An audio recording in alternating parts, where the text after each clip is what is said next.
Welcome to Iona's Iotas, where the tiniest iota can make the biggest difference. Today I am joined by humanitarian, coach, soul and business strategist, and the founder of the Intuitive Intelligence Academy, Melissa Binkley. Welcome, Melissa. Oh, thank you so much for having me. I can't wait to chat more with you today. I'm so excited for this because I was introduced to your work via an email about the Quantum Miracles Mastery course, video course, which I absolutely loved so much. And I saw a badass tattooed woman talking about quantum and miracles, and I was like, yes, I'm it. I'm so So thank you so much for that. It was so good. And I'm sure that you put in so much work with that. So I really hope that you've been chilling by the pool, drinking frozen margaritas since that fin. Well, I've done some chilling by the beach, and I've gone to Arizona and done some things out in the desert and hiking. So yeah, I've been doing some relaxation. Yeah. I would love you to describe your journey so far for us. Oh, wow. Where do you want me to start? Well, I guess I'll start, because I can tell my journey about how I got into the work that I do now. And it really comes from my experiences from my childhood. I grew up in a family where we had money in the beginning, and then we became very poor and lost everything. And my father was severely abusive. So he would abuse my mother and abuse me. And we got to a point when I was around 9 years old where my mom decided that to survive, because she thought that she was going to die, that she would leave me, myself and my two sisters. Because when she tried to leave and take us all, he said, if you take them all, I'll kill you all. And so she left us behind, and we ended up moving in with my grandparents eventually within a couple of years, because we'd been neglected, and I would be left at home by myself for like 3 or 4 weeks at a time with like a 4-year-old, and I was like 10. In between that period of time, so I was sexually assaulted. I didn't have food. Like there was all sorts of things that like started going on. So at a young age, when you're a child, those things are imprinted in you. Like they get imprinted in your psyche, they get imprinted into your body, and even the emotions and stuff will actually create disease within yourself. So by the time that I got into high school, I was a high achiever on the outside, which means I was a straight A student. I was a athlete. I was all of these things, and it looked like picture perfect on the outside, but I was suicidal. I tried to commit suicide. I hated myself. I got into some really crazy sexual, promiscuous stuff. And then I was raped and locked in a garage and brutally raped when I was a senior in high school. And everything in my life kind of just like stopped at that point, because I'd had all this trauma from before. And then I had this experience that kind of like just stopped my life, because it was the combination of everything else, and plus that, and I had lost my mom at 9 years old. I hadn't seen her since I was 9 at that point, because she had left. And so I spent the next few years, I going to college, I got married, I had a kid. Like I tried, I did really well in school, but I was still massively traumatized. It was just like, I was in my shit. Like, but I was able to really present to the world a really good face. I started doing like fitness and figure competitions. I got a 6-figure job out of college. I did all the things that on the outside looked really great. But then everything came crashing down during 9/11. So 9/11, the world stopped to see what happened here in the US, and I lost my 6-figure job. And I did what any normal traumatized 22-year-old is going to do. I became a drug trafficker.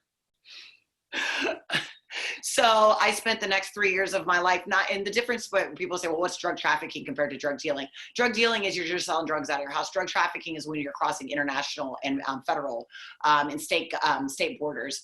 And I was making lots of money, nearly millions of dollars in those few years illegally. And during that time, I realized that I was either going to die or lose my daughter.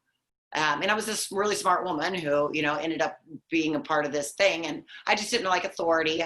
I was traumatized, but I didn't know that it was what it was. I actually will say some of the drugs that I did back at that time, which are now coming back into legal trials, like MDMA and mushrooms and ketamine, are all actually really great for like PTSD and trauma and things like that. So I was actually taking stuff that was kind of like helping me, and I didn't know it, you know, but I was selling it at the same time. But then I got really deep into some of the heavier drugs too. But I woke up one day and I just decided that I needed to walk away. And that was in 2004. So in 2004, I spent the next 5 years of my life, you know, doing what everybody says is the right things to do, you know, like how many of us do that, right? Like, you're like, okay, I'm going to go back to what society says is right. Like I went to college and now I had this little offshoot where I did all this crazy stuff. And now I'm going to go get a job and I'm going to live like society tells me to live. And I was miserable and I was cleaning up my life, and I spent 5 years like, you know, I had the girlfriend, I had the house, you know, the apartment, I had a decent job and all this stuff, but I still was like, it felt like I was just stuck, like I could never get through anything. And then in 2009, after doing everything the right way for 5 years, I ended up homeless. So I lost my job, my girlfriend, and my apartment all within 6 months' time. And that was really what I say, that was my like coming to Jesus moment. You know, I was like, all right, I give up. Like I've tried for 5 years to be clean, to do the right thing, to get the job, to be what everybody tells me I'm supposed to be, but I must be missing something. And during this time I had been seeking and searching, you know, I had read books like The Celestine Prophecy. I was a fitness and figure competitor. I had studied I had started studying like nutrition and like, so I was doing all of this stuff to like be healthy and like trying to do spiritual stuff and everything, but it really just like everything like glossed over. Like I was like, I don't know why I just can't break through the crap. And I had a teacher or a client, because I was doing I was personal training at the time after I lost my job, but I didn't have enough money to like live in have a house. And I was personal training. The woman says, you really need to go to the Institute for Integrative Nutrition. She's like, you love health, you love wellness, you should become a health coach. And so for me, I call IIN the gateway drug. You know, like I say, marijuana is the gateway drug. Well, IIN was my gateway drug because it was my gateway into learning more about like Deepak Chopra and, you know, Wayne Dyer and all of these different teachers. And so I went to school there in 2016. And then 7 years later, they invited me back to be a teacher. And I'm now a teacher for them, along with like Gabby Bernstein and Ariana Huffington and all these other amazing people, right? So so from 2010, I started to build a business that really, I started out as a health coach. And, you know, fast forward over the years now, I have, a 3-time international best-selling author. We have an academy that teaches spiritual alchemy and spiritual development and trauma healing work and business coaching for healers. And I've been to 27 countries and done events and retreats all over the world, and you know, walk people through really healing transformational things. But it was all started from me healing my own crap, and then wanting to help other people and seeing these like amazing changes that were happening in people's lives and having them actually walk on stage and have something heal right in front of them, you know? So that's the journey. It's a lot. That's phenomenal, Melissa. Like straight up, thank you for your bravery. Like, thank you for your truth and your straight up bravery. Like, it's awesome. It's so inspiring. And I know so many women. So this in Scotland currently, we have a high rate of suicide, drugs, domestic abuse, and things like that. Especially because we're still in lockdown. We're still very much locked down at the moment, and all this stuff is going through the roof. And we had a big drug problem, a big heroin problem, before lockdown. So as you can imagine, that has skyrocketed slightly, as well as the suicide and domestic abuse and things. So yeah, it's a big subject just now, which seems to be kind of getting overshadowed by, like, you know, the whole virus fiasco thing. Right. So I'm passionate about talking to people about like the kind of the abuse side of things, the suicide side of things, the drugs and the trauma, and it's wonderful like hearing you with your, in terms of your story, like, what do you think it was that, like, what was it that kind of like, was it your daughter that kind of brought you and made you decide to just draw the line and be like, I need to get out of this? Yeah, you know, people ask me, and I believe, I believe that my daughter and I are soulmates for many lifetimes, and that she came into this life to make sure that I did what I needed to do. Like she saved my life more than once, and I'll explain to you why I say that. When I got pregnant with her, so I'm a 5'11" woman that weighs 160 pounds. When I got pregnant with my daughter, yeah, when I got pregnant with my daughter, I was 111 pounds because of my eating disorder. Wow. I was so thin, and when I got pregnant with her, I refused to let the doctors weigh me or anything, because I was like, no, I'm going to feed the baby. But I knew if they put me on a scale, I would go straight back into an eating disorder. And so I fed myself to feed the baby the whole time I was pregnant with her, and then I breastfed for a year. And in that time, because of those two things, I was able to recognize that I had an eating disorder, had a problem, so that when I stopped breastfeeding her, I was able to, you know, like, do the work that I needed to get the help, she saved my life, because if I hadn't gotten pregnant with her, who knows what, you know, how bad that eating disorder would have gotten. And then when she was 5.5 years old and she was in kindergarten, I had two friends that flatlined in my house because I overdosed them with GHB. And I was having a party, and it was during my drug years, and I was having this big party. It was this massive party, and there were two really dear friends of mine who I still know to this day that both did survive.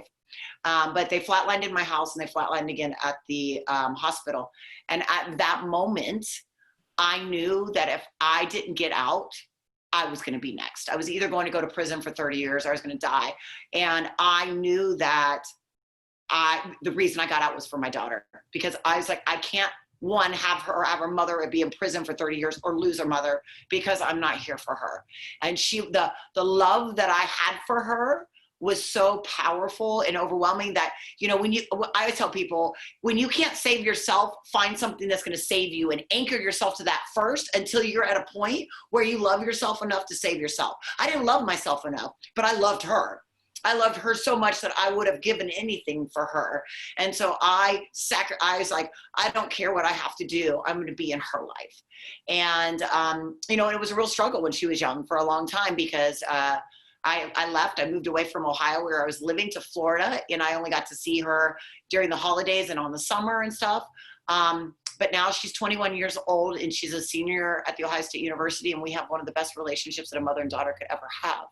And so the gift that I got from taking care of myself and doing what I needed to do, because so many people say, I also stay in a situation, like if you stay in abuse, like you talk about abuse, and there's a lot of parents or mothers or people that stay in really bad relationships or in abuse because they say it's better for the kid. I guarantee you that what is better for the kid is for you to live your life to the fullest and show them how you can live your life, and that you do it for yourself. And that will give them the strength to be able to be the most powerful people that they can grow up to be. And, you know, my ex-husband never understood why. He's always like, why does Michaela like you more than she likes me? And I was like, no, that's not the case. But she always knew I stood up for myself, because he's like, you're the one that left. I said, I left so that I could do something that was right for me. And in the end, she's getting the benefit. And so we have this super powerful relationship now that all of her friends and everybody are like, we wish we had relationships with our parents like that. And we grew up with them. So, yeah. So powerful. Like, that you had to go through you didn't have to go through all that crap, but I believe that contrast is here to serve us, that experiences are here to serve us, and that everything happens for us, not to us. So the fact that you've been through all that like horrifying, horrific stuff has brought you to this moment in time where you can be like, whoa, that was a bit of a ride, wasn't it? That was a bit of a wave, but look what I've got now. Like this, you know, that's really powerful. And I know so many mums, Melissa, who are going to be like, yes, just using that power, because a lot of mums that I know have had traumatic pasts and experiences and stuff, and they are the best mums now. They really are. Like, they're not saying that you have to be a great mum to experience that stuff, but like everything is happening for us, like even the bad stuff. So can you talk to me a bit about Intuitive Intelligence Academy? Sure. Yeah, so the Intuitive Intelligence Academy began in 2016. And I'll give a little backstory about why I created the Academy. Because before that, I was just a spiritual coach, a health coach, a business coach, and a speaker. And I was doing speaking in different things. And I went international and did my first international speaking engagement in 2016. But during that time, because I had been doing conferences in the US and things like that, and doing all this coaching, during that time in 2016, I also was having this really deep spiritual transformation within myself. And I had some real struggles in the business. I had gotten to a point where I had built a super successful business from when I started the business in 2010 to 2015, but I wasn't taking care of myself. I was working like 7 days a week, 12 hours a day. I had a whole team and I was running myself ragged and didn't really understand the business piece of it. And I was paying everyone, but I wasn't making any money. Like, as in, like, I don't know where all the money went. Like, I had all this money and I don't know where it went. And I've come to find out now, understanding business and things like where cash flow and all the things that happen. But at that time I was like, I'm just done. I'm just going to go get a job. Like, I'm so tired of like working. I'm working more than I would be working if I was working a job. And even though I'm changing people's lives and helping them, like, I just felt like I was running this rat race. And, so I decided, it was the end of around 2016, and I was in Yosemite hiking hiking and camping with a friend. And I opened up my bank account and it went in, and I had gotten a notice that I had gotten a overdraft or something, and my account had gone into the negative, and I had no more income coming in because I had taken the whole year to, like, and I was like, so all my residuals were done, everything. And I was like, that's it, I'm done. Like, it was my lowest income, year ever. Like, I was like, I'm done. I'm just going to walk away. Somehow the universe was like, no, not yet, not ready. Because I literally within 2 weeks got like a huge high paying client that paid me a bunch of money. And then a private one-to-one client. And then I started getting emails from people that had been to my conferences and had been on my stages and had been in my, had heard me speak and said, if you're going to walk away from this, you must teach it to someone. And I was like, oh, ding. And so I created the Academy. And the first thing that we did in the Academy is we have this certification training, and it's called Intuitive Intelligence Certification. And it teaches people the state of intuitive intelligence. Like, we have emotional intelligence, social intelligence, our IQ, right? Well, intuitive intelligence is actually how do you connect to the field and get the download and understand how energy and the field works in the quantum, right? So that you can heal at a level that supersedes the subconscious programming. And so I started, and it was all stuff that I had learned from working with clients and from helping people with sexual trauma and like all these things, and having people have these instantaneous healings. And so I decided to put it all into a course that was a certification, and I started training people in intuitive intelligence. And then over the years since then, we've developed business courses. What I find is you teach a bunch of healers, or you have people that want to heal themselves and they take the courses, then they want to turn it into a business. But healers are really great people, and coaches and stuff, but that doesn't mean they know how to run a freaking business, right? And that was my problem too. So now we have business courses that help people to really understand how to run a business, how to do that. And now we have this the Quantum Miracles, which is all about the transformation in the quantum world, and how to science and spirituality combine. And so that's really how the Academy's grown. And we have students all over the world. And we do these retreats all over the world in like cool places like Australia and Bali and Peru, right? And then do large conferences and events too. So we've got like all these different layers of ways. So people come into the Academy whether they want to learn how to do the work for themselves, or whether they want to come in and be a healer or add it in. We have tons of like doctors and psychologists that take our programs so that they can add it into the work that they're doing.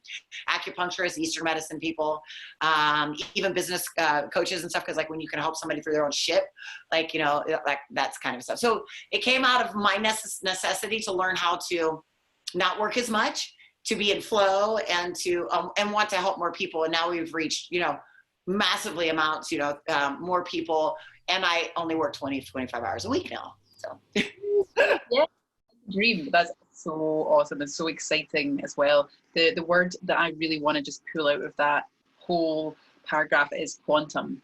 So can you talk a little bit about quantum for anyone who's not familiar with that term?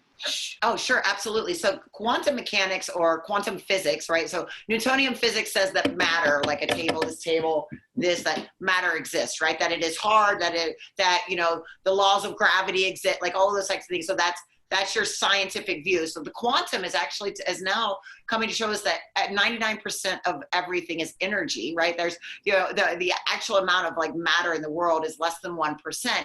And we have, an infinite field, a field of possibilities, but an infinite field that we're all connected to. So I'm connected to you. I'm connected to it's like, imagine we have a blanket. And in the blanket there's fabric, there's stitching over here, there's stitching over here. Well, this stitching over here is connected to this stitching over here through this fabric. Although they're two separate things, and that's kind of what the quantum is. And so when you work with and understanding in quantum mechanics and quantum physics, that we can use our minds and our bodies to actually create matter, create and shift things around us, that everything, it turns out everything that we're seeing is an illusion due to our perceptions and the way that our brain processes things. Like time is an illusion.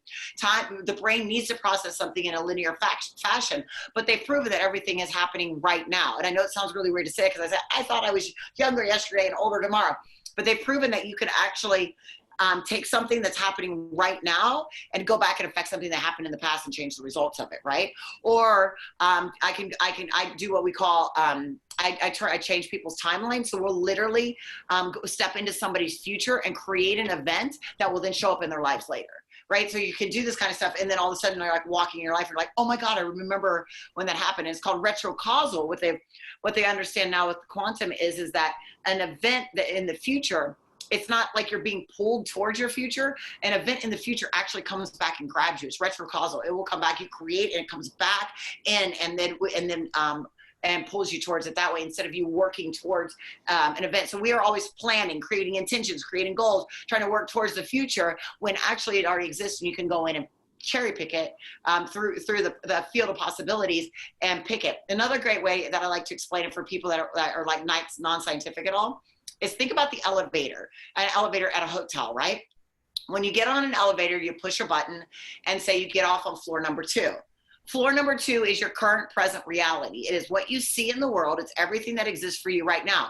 But does that mean that there's not a floor 1, 3, 4, 5, a basement?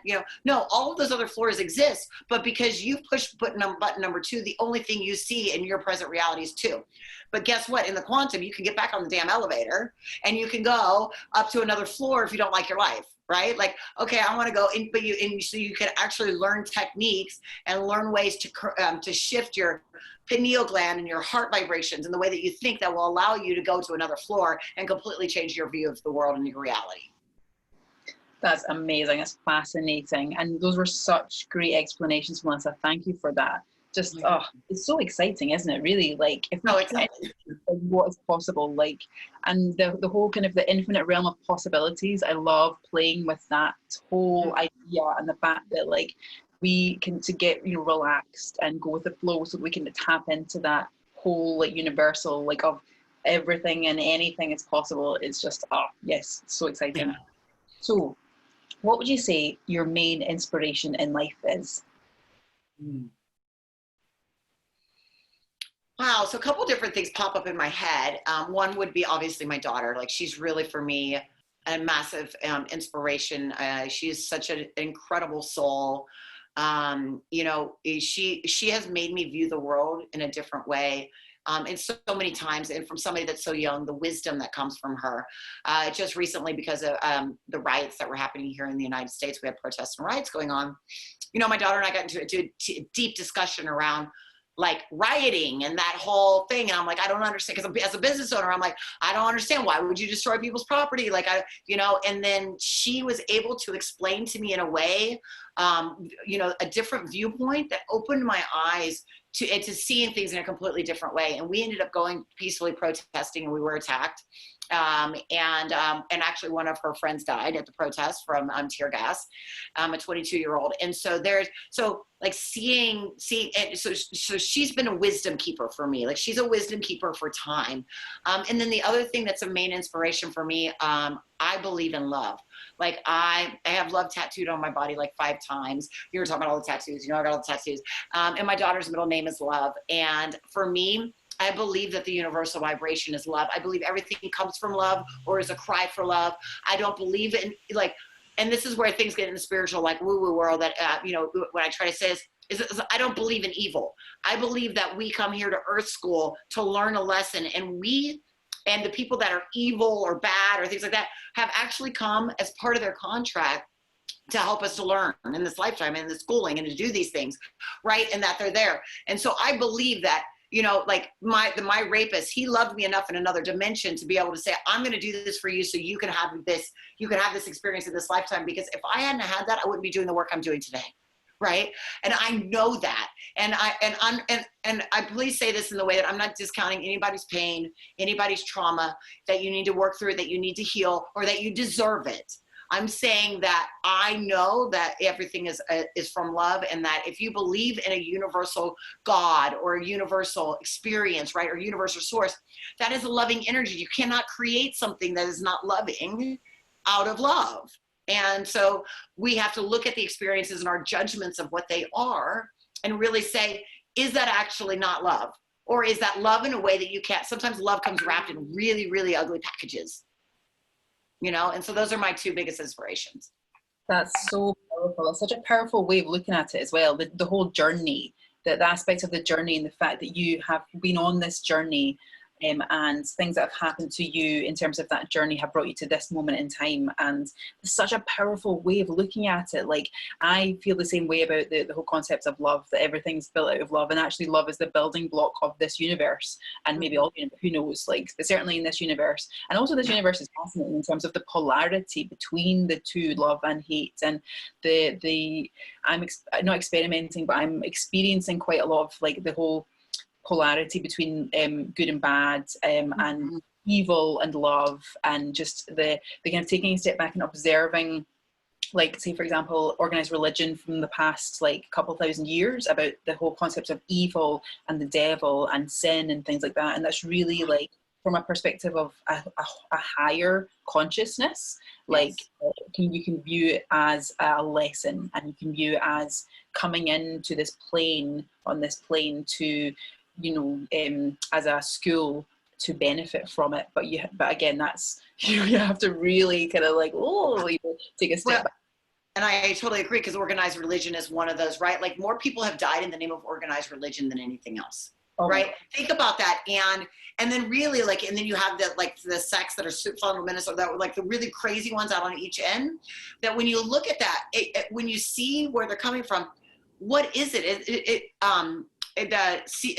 Sikoyo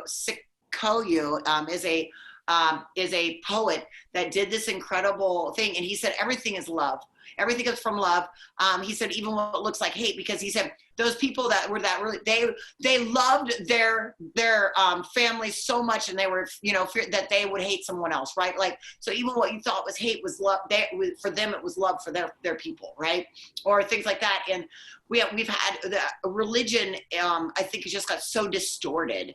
If you look, and I've studied a lot of, all of the religions and theology and things at this point. And if you really look back at the core of all of it, from the Vedic traditions to the Buddhist traditions to the Muslim to all, right, they're all saying the same freaking thing. It's all love. It's just all love and of like that, and of oneness, and it's just the interpretations and the different ways have been changed, and then that I'm different, you're different than me, and you're different than me, so it creates this like experience. But I'm always fascinated by the whole thing with organized religion. I love that you brought up when you said that, because I think it's something that people don't talk about enough, because it's so taboo, right? It's like, oh, don't screw with my religion. And I'm like, well, and I mean, the work that I do, I travel the world, and I've taught India, in Nepal, in Indonesia, in places where there's every types of different types of religion, and it's non-denominational. Like if you understand the core concepts, it meets with everyone. And I hope that we can get to a place, because I believe people need faith. And so if you need religion to have faith, great. So that kind of takes me on to my next question, Melissa, which is, what are your thoughts of where society is headed? What a great question. I'm an optimist. And also a realist in saying that what I believe to be, I believe is real. I believe in our lifetime, we will see, and I say as in our lifetime, I'm in my 40s, and I believe I'm going to live to 100. So I'm going to be a centurion. So I got another 60 years on this planet, right? And I believe in that in my lifetime, that we are going to see, just like we saw the golden, the technology revolution. We saw the industrial revolution, right? Like all of the industrial revolution was only in the late 1800s. And then you had the technology in the 1900s, right? We're within 100 years of the most massive change that the world has ever seen. And I believe that it's exponentially growing faster. It's like when you have a snowball and you take it outside and you roll it in the snow and it gets bigger and bigger and bigger. That's what I think is happening. And we are in the midst of this conscious revolution where in our lifetimes, we will see a shift in consciousness where the collective will completely shift, and that there will be a more unified and loving experience. And the reason I say this, because everybody's like, how can you say that? Because we're in the shit right now in 2020, right? Like it's because we are in the midst of the biggest breakdown that there was, because before every breakthrough, there must be a breakdown. You must break down old beliefs, ideas, and habits to break through to a new existence. And that is what 2020 is. 2020 is where everything is coming to light. COVID, the riots, the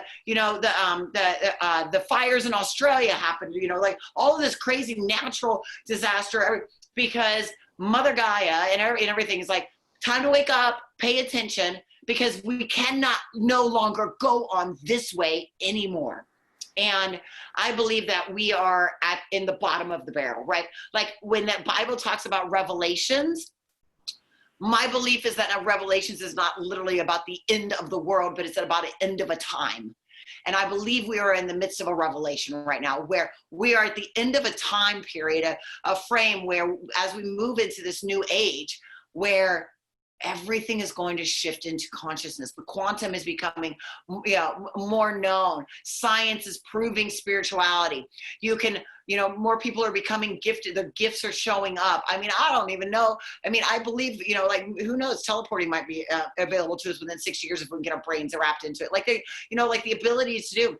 Our technology proves to us what we have the capabilities of doing, right? Like we have videos that now we can talk to people from across the world. I'm in California, you're in Scotland, right? But I mean, I teach people telepathy, right? Like how you can connect with somebody and have that, like they've got proof of this stuff, remote viewing, right? Like all of these things that seem super esoteric and woo-woo are actually not at all. We are meant to be supernatural and superhuman, and we have the abilities within us, and it's getting proven more and more. And I just believe that in the next I really think in the next 50 years, we're going to see a massive shift. And I believe part of it, because like I see right now, like when my daughter's a millennial, post-millennial, whatever they are, like they're already like, screw you guys and your rules. And like, we don't want to sit at home and work at a job. We want to live, they already have an expanded view. And a lot of like the older people, they're like, I hate those millennials and they don't have any, and I'm like, no, I think they're excellent. Because your viewpoints, they're not trained into the old belief systems of the patriarchy like we were. Yeah, absolutely. Like, oh my goodness, like 2020, talk about a power year. Like seriously, like everyone's like 2020 is gonna be the master year, the power year. We get to like January and everyone's like, oh, I'm sure this year's just gonna be like every other year. And then like February, March hits and we're like, whoa. And we're only halfway through the year. So I know. I'm like, what else? I'm like trying to plan travel for my birthday in July. Like I'm like going through the list of what countries are open. I got to get out of the US, right? And there's like maybe 7 or 8 countries at this point. I don't care. I'm going somewhere. South America, Europe, like, but who knows? But then you're like, maybe what else is going to happen now? Yeah. Well, you know what? Who knows? And everything is here for us. Do you know what I mean? Everything's here for our expansion. So bring on, I say, Right. Okay. So what I wanted to say, Melissa, was, so Nikola Tesla, like I'm a massive fan of Nikola Tesla and his work, and he said, I'm not quite sure, don't quote me on this, not quite sure what he said, but he said something like the minute that we start looking at the non-physical and talking in terms of energy, frequency and vibration, we will make more advances in a decade than we have done in the past 10,000 years. So, and I absolutely, I know this in my body, like that we are on things are happening, and things are happening quickly, which is really exciting. And you want to live to 100, I think that you should be like, go higher, girl. Seriously. Okay, yeah, go higher. I'm like, oh, I wonder how old I can live. Like, do you mean, I'm like thinking 200, if I'm 35 now, then like 200, okay, cool. So that means I can, at 100, I can do, all this stuff. So I'm just like, oh, yeah. It's exciting. Yeah, it is very exciting. But I'm like, I'm still good with the 100 though, because I got a lot of other work to do in the world. So like, I'm okay being in another dimension, hanging out there, That's what you, and that's what like 100 years, it's a good time. Like that's plenty for me. Time for me to go elsewhere and do. I'm planning on setting up a really good foundation and a legacy to leave behind, so that I can, really work in the world. Because I do a lot of also give back work. A part of what I didn't talk about is that I work, I'm on the board for several sex trafficking and human trafficking organizations. I work with, underprivileged women and children. I've done, I've gone into third world countries and worked with trafficking. I've worked with trauma with young kids at PTSD, Veterans Associations. I really believe that we have an opportunity to heal the world from trauma in a different way. And so part of my goal with the work that I do is to be able to build, to give back even more. And, I was on a call recently when we were talking about, I said, the world is so abundant, yet we have people that are hungry. Like, we have more than enough food. This planet provides more than enough food for everybody. Why do we have people that are hungry? Things like that that I have a mission of being able to want to work on in this lifetime, because I just think it's so important, because we should be able to, like you said, the advances, there's so many ways that we can give back and that we can do that are going to really help shift the world, that we don't need to have poverty. We don't need to have abuse. We don't need to have those things going on. So. Yeah, absolutely. And just to go back to what you said before, I think you were talking about your trip to, was it Yellowstone, and you received the email or text message? Oh yeah, somebody, yeah. Mm-hmm.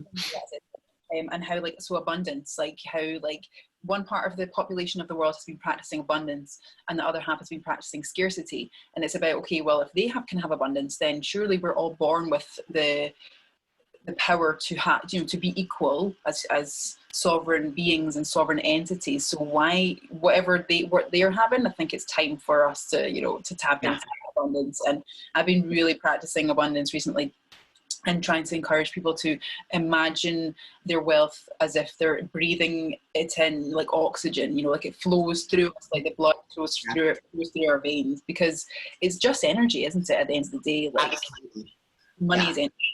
Yeah, I have a program in our quantum. So we have in our quantum miracles side of our thing, we have a program called Quantum Money Mastery, and it really is. It's all about teaching the vibration of abundance and understanding how to actually.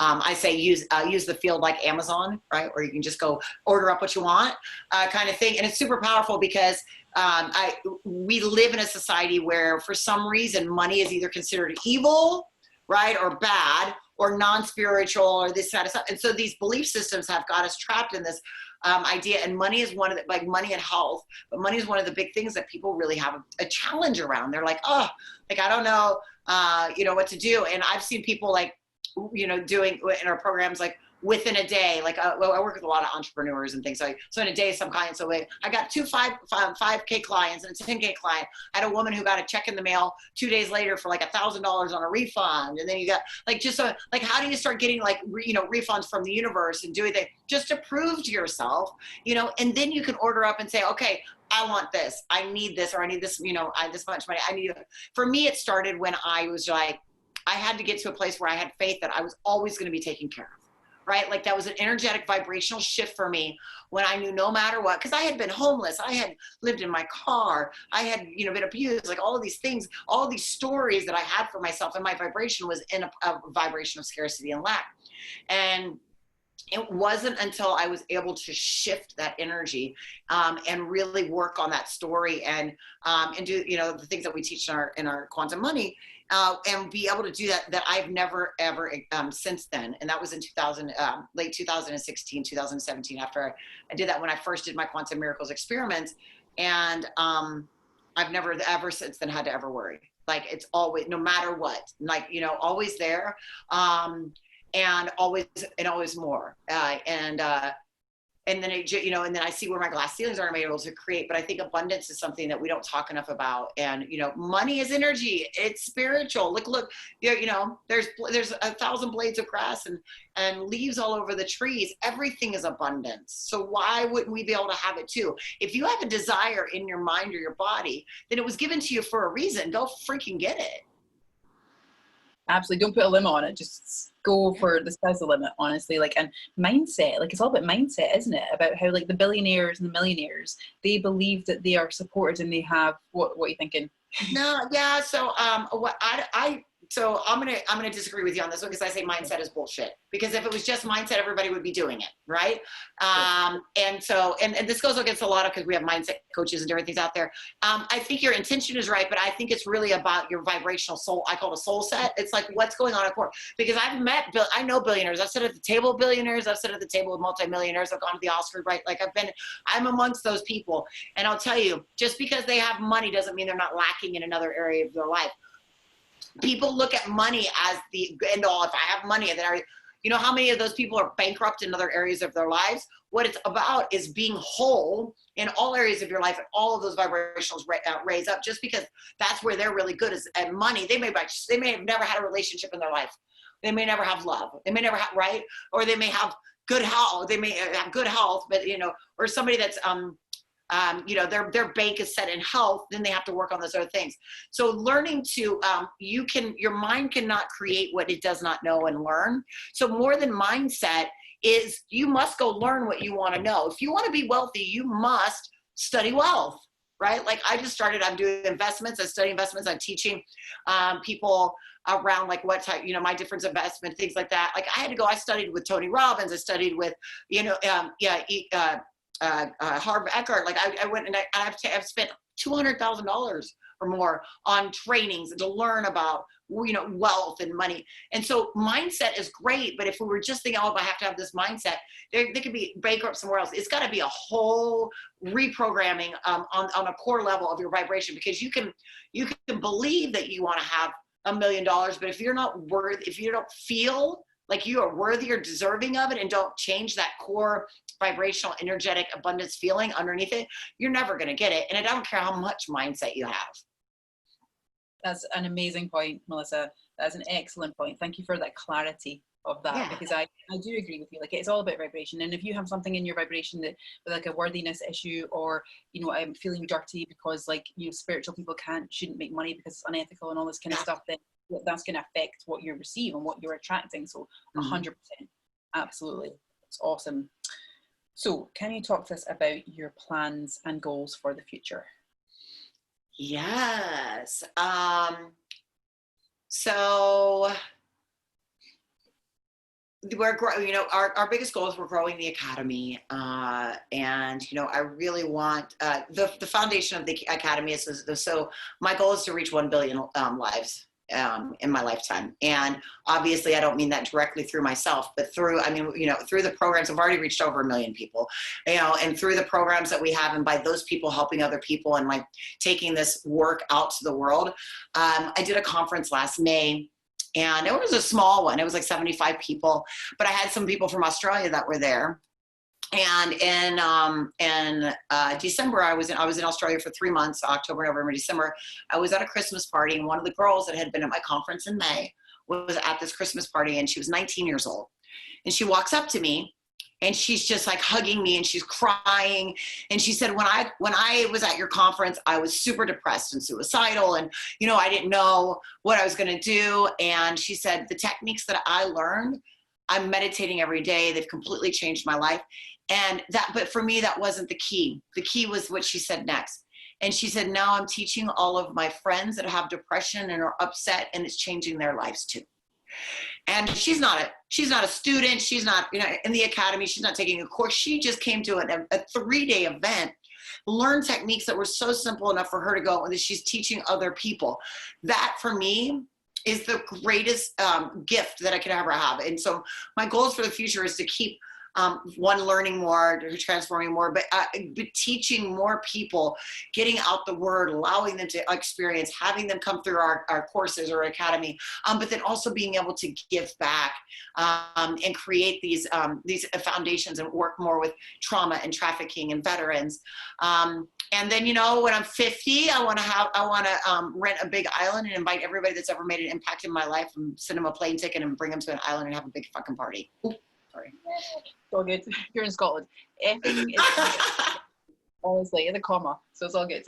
That's so much fun. That sounds awesome. So you're very much like just on the up and up, and the whole I have 3 more. I have 3 books that I'm writing that'll be coming out, which are, some of them are about my life story. You know, some of them are about are deeply spiritual books and, you know, guides and things like that. I love to write, so definitely doing that. I love speaking, and you know, and my favorite thing to do is do the retreats and the live events, and so I'm kind of waiting for this whole COVID thing to end so that I can get back to, you know, like we're supposed to have our retreat in France in November, and you know that, so we're still keeping that one scheduled, but we had to cancel like all, you know, I had our one in Bali back in March, right when COVID was starting. We actually got stranded in Bali, and so yeah, I mean, not a bad place to be stranded. You know, it took me a minute to get back over here, but you know, so but all of our other retreats in between and our conference were canceled this year, so I'm really looking forward you know, to more of that, and partnering, like we saw the Quantum Miracles docu-series that I did, you know, partnering with those people and actually doing a live event with them and bring them in and having those speakers come in, and we're working on something for next year where we're going to do like a live Quantum Miracles experiential, like bring people in to talk about science and spirituality stuff too, so that'll be fun. That sounds so exciting. Oh my gosh, cannot wait to find out more and hear more about that. And your books as well. That sounds so amazing. Like from what we've just literally talked about from the past like 50 minutes, I'm like, oh, I want to know more. Would you be able to share really quickly a practical tool or a practice that you use on a daily basis to feel good? To feel good. Yeah. So I have a couple of different things that I love. One is super simple, so I was going to share more than one. One is my first thing when I wake up in the morning is I just say thank you. It's my prayer to the universe, right? Like I woke up, I look around, I'm like, thank you. Thank you for the, you know, for the beautiful sunshine. Thank you for my beautiful house or wherever I'm at, or thank you for the beautiful person laying next to me, or thank you, you know, like whatever that is, you know, just thank you. And that, right, when you shift in the morning is so powerful that it really helps you to stay in a vibration of gratitude, which allows flow to come in. And the other piece that I find to be really important is it's a simple heart breathing technique that we teach in our courses. You can find one. Heart Math Institute does a heart breathing technique. Theirs is a little different than mine, but you know, there's breath is so important. But I teach a heart breathing technique where you're breathing in through your heart and you're allowing that breath to travel up in like a golden light into the top of your crown of your head where your pineal gland is, and you're opening up that pineal gland and squeezing the crystals that are in there, because I want you to become an antenna into the field. I want you to be able to have that, and to do that, the brain and the heart have to be in a coherent state, which means that your heart rate variable and your brain waves need to be flowing together. It's like, you know, right now if you're beta, they're all like this, they're all over. You want them to be like, woo, like, you know, hanging out together and stuff. So that heart breath, and it takes like 2 or 3 minutes. I tell people, I say it's like the 15-second cure. If you don't want to do anything else, like I'm too busy, I don't have, right? It will automatically start to reprogram your brain and shift your body so that your body starts to produce proteins that are healing for you. And so you can actually cure diseases and trauma just from something as simple as that. So that's my simple technique, those things. So where can we find you, Melissa? So yeah, so you can find me, so Intuitive Intelligence Academy, right? So intuitiveintelligenceacademy.com. You put that onto any platform pretty much, from Instagram to Facebook, you'll find that information. And then me specifically, also I have melissabinkley.com, but I also, if you put my name into most of the, most of the different things, YouTube, all of those, just those two names, if you Melissa Binkley and Intuitive Intelligence Academy, you can pretty much find stuff about what we're up to in the world. And or quantum-miracles.com is the other one too, where where you can find out about our docu-series and fun things. But I do like tons of classes on different things. We give away a bunch of free stuff. I have a whole 30 days of meditations on our YouTube channel, all sorts of different stuff to like get people into how do you work with the quantum, how do you open yourself up. Wonderful. And what I'll do is I'll put at the bottom of this video some links to all the amazing websites and things that you're up to as well, and your YouTube and social medias and things like that, if you're cool with me doing that. That sounds good. Great. So, just any last words, messages, anything you want to share with us before we close? Yeah, everything is love. And if you're not at a place where you can see that yet, seek out someone that can show you how to get there. Maybe this amazing woman here or anybody else that can teach you how to love yourself enough so that you can see the love in the world. Beautiful. That's so powerful, Melissa. Thank you so much for taking the time out to chat with me. It's been so wonderful. I've written so much on my paper, like when we try again in the future. That'd be really fun. Yeah. So, yeah, thanks so much for being brave. Thank you so much for speaking your truth and being you and just being so brave and standing firmly where you are and allowing others to come up with you, to rise with you and grow with you. It's so awesome. And I can't wait to follow your journey further and find out more about what you do and hopefully meet you maybe one day in the future, who knows. But yeah. Maybe I'll have to come to an event. Awesome. Thank you so much, Melissa. Thank you. So thank you so much for watching, everyone, and don't forget to like, share this video and subscribe to my channel, Iona's Iotas, for more inspiring videos. Well, that's it for this episode. Thank you so much for watching, and we'll see you soon. Bye.